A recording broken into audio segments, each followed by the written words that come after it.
Harry is the worst kind of person that this planet has to offer. There is something about betraying family members to me that completely sickens me. But doing it for profit puts him on another level. And credit to her, she found someone that is dumber than her. And that's the truth, is that Harry's just not a very smart person. Holy shit. He said what? Harry has used Princess Diana as an excuse and as a shield, and something that is obviously very sad and a tragedy for any child to experience. He is now using it to say, well, you can't critique me because I am Princess Diana's son and I suffered this tragedy. He's moved on. He has put Meghan behind him. He probably is not interested in people bringing up his past relationship. He has 3 children now with his new wife. Information came direct from Meghan's ex-husband, Trevor Engelson, via an intermediary. And obviously Trevor Engelson is a very successful TV producer. He now has his own family. He's very happy. And listen, I want to say this to you in the best way, because I wonder if you could rewrite your public narrative from scratch. Is there anything that you would do differently? Yes, I would ask people to tell the truth. The irony is earth-shattering, isn't it? Harry and Meghan are the Duke and Duchess of gaslighting themselves. Is a cynical attempt to manipulate viewers into questioning their own recollections of reality. Trevor Engelson's Meghan's first husband previously had this operation, which would mean, of course, that she was unable to give birth to a child herself. The other person that we're debating later in the show who has an issue with the truth, and in particular in espousing truthful statements, is Meghan Markle. She will find a way to bounce past him to some other taker who might actually just love the guy. She will take her royal kids, who can still go by prince and princess, and find the billionaire. Have you been hanging out with Meghan and Harry since they've been in California? No, I don't know them. What do you think of them? They're ridiculous. I look at Meghan Markle and I'm like, this is a bad idea. Why? How did you fall for that? This chick's from LA. She's a failed actress. She's clearly acting out of bad intent. She wants to destroy things she didn't build. And I just never understood why anyone, I thought she was like a ridiculous narcissist from the first words I heard emerge from her mouth. Like, it never occurred to me to take her seriously. They are off the A list, they're off the B list. I don't even think they make the C list anymore. So Prince Harry, this is probably one of the worst few months of his life. Yeah, you're absolutely right. We all know the divorce is imminent. Things are not well in Montecito. Yeah. I'm just calling it now. It's on my card for 2025. Oh, you say this is the year they divorce? It's in my celebrity death pool, this marriage, for sure. Prince Harry was once the royal everyone loved, the charming rebel with a tragic past. But now, even his biggest supporters are confused by the man he's become. Critics say Harry didn't just leave the royal family, he ran from it, willingly throwing away the crown for headlines and heartbreak. As political commentator Candace Owens puts it, he dove in headfirst, tossing his crown out the window. Harry is the worst kind of person that this planet has to offer. There is something about betraying family members to me that completely sickens me.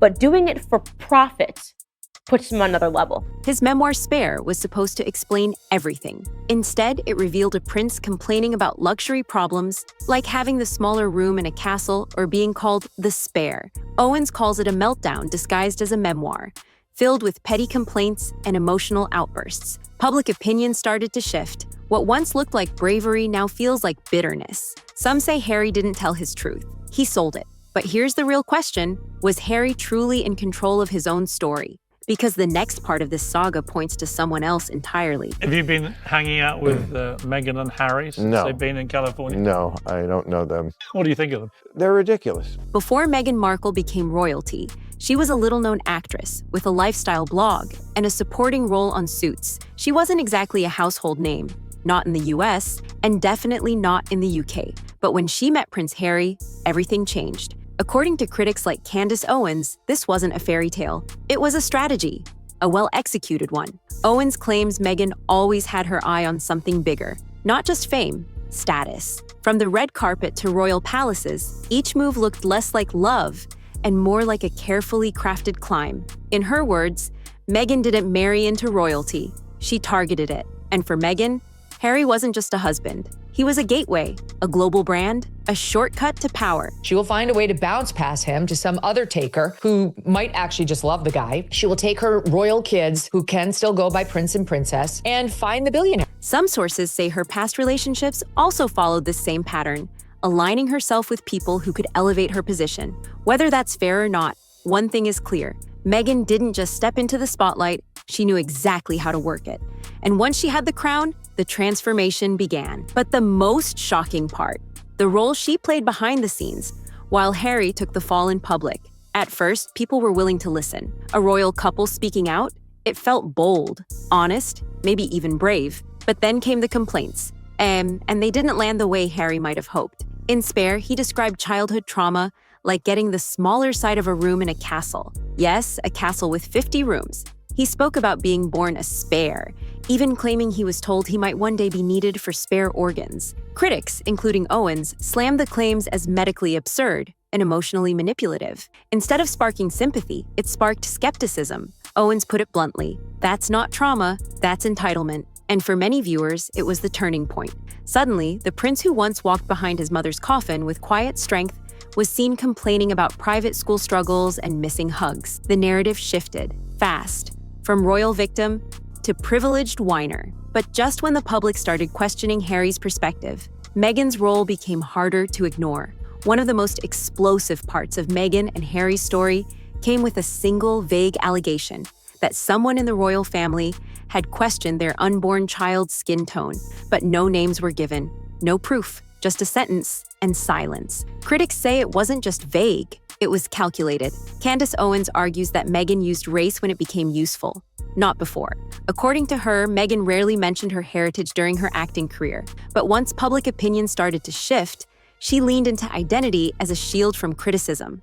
The timing, right during the peak of the Black Lives Matter movement, for many, it felt less like honesty and more like PR. Owens goes further, saying Meghan used race not to open dialogue, but to shut it down. Any criticism suddenly became racism, and questions, off limits. But when everything becomes about race, even petty arguments or family tension, real issues get drowned in noise. And the more that was left unproven, the more people started looking at what was real. Her transformation into the next Princess Diana. From the beginning, Meghan Markle's story was quietly compared to Princess Diana's, the outsider bride, the media pressure, the emotional strain. But over time, those comparisons started to feel intentional. Critics noticed the details, the tearful interviews, the eyeliner, the soft-spoken voice. Candace Owens calls it calculated mimicry, not coincidence. She believes Meghan studied Diana, not to honor her, but to become her.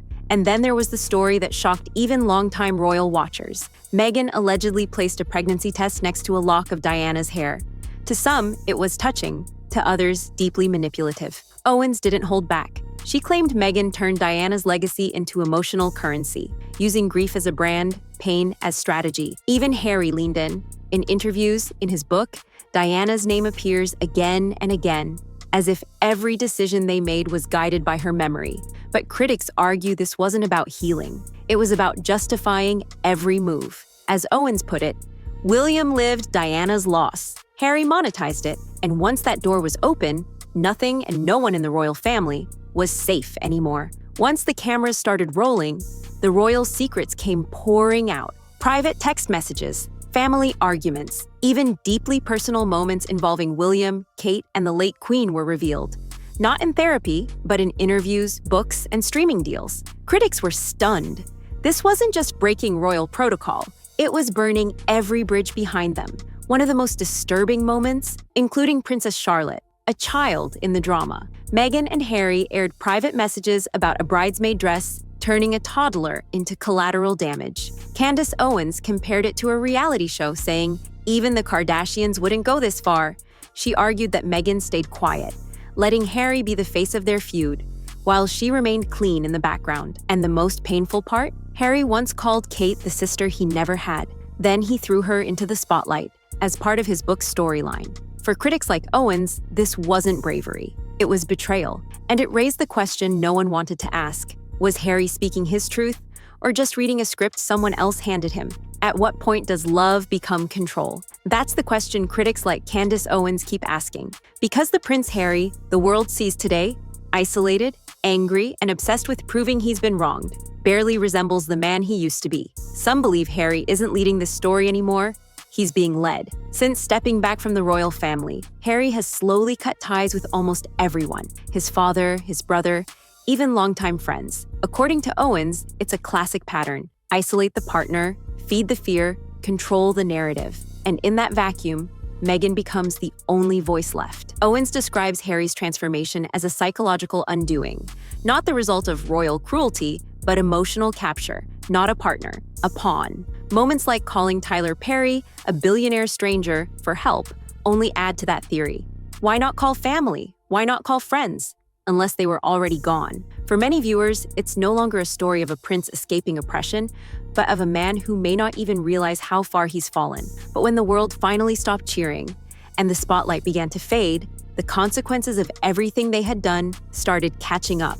At first, Meghan and Harry had the world in their hands. The Oprah interview was a masterstroke, capturing global sympathy at a perfect moment. Netflix and Spotify deals followed, and their story seemed unstoppable. But as months passed, the shine faded. Repeated interviews, recycled complaints, and new bombshells all felt like echoes of the same tired script. Public sympathy turned into skepticism. Audiences grew tired of hearing about mean family members and royal oppression. The drama lost its urgency, and the project started to flop. Candace Owens sums it up simply. They didn't escape the palace. They staged an exit. Their carefully built narrative, once so compelling, began to unravel. And as the spotlight dimmed, so did their influence, leaving behind questions about what was real, what was performance, and what they sacrificed for the fame. The whirlwind isn't over. After years of drama, the question everyone's asking is, where do Harry and Meghan go from here? Their Netflix and Spotify deals, once touted as golden tickets, have hit bumps. Viewership is dropping, and critics are growing louder. Public patience is thinning, replaced by growing skepticism. Meanwhile, family ties remain strained. Reports suggest some bridges may never be rebuilt. With Harry distancing himself further from his roots, many wonder if reconciliation is even possible. For Meghan, Hollywood's spotlight is a double-edged sword. The initial fascination is fading, and with it, some of her influence. The stakes couldn't be higher. Their next moves will either salvage their public image or cement their place as figures defined by controversy. One thing's certain, their saga continues to unfold, and the world won't be turning away anytime soon. This isn't a tale of a prince crushed by tradition or a royal family broken by scandal. It's a story about choices, decisions made again and again that led to a spectacular fall. Harry and Meghan didn't escape the palace walls. They walked away from the life millions dreamed of. Not because they were forced, but because they wanted something different, even if it meant burning bridges and losing public favor. As Candace Owens bluntly puts it, Harry isn't a victim of the monarchy, or even Meghan. He's a victim of his own mistakes and misjudgments. The crown didn't destroy them. Ego did. What's left now is a legacy of fractured family ties, lost respect, and fading fame. And for those watching from the sidelines, it's a reminder. No crown, no status, no fame can protect you from your own decisions. The story isn't over. But the damage, it may be irreversible.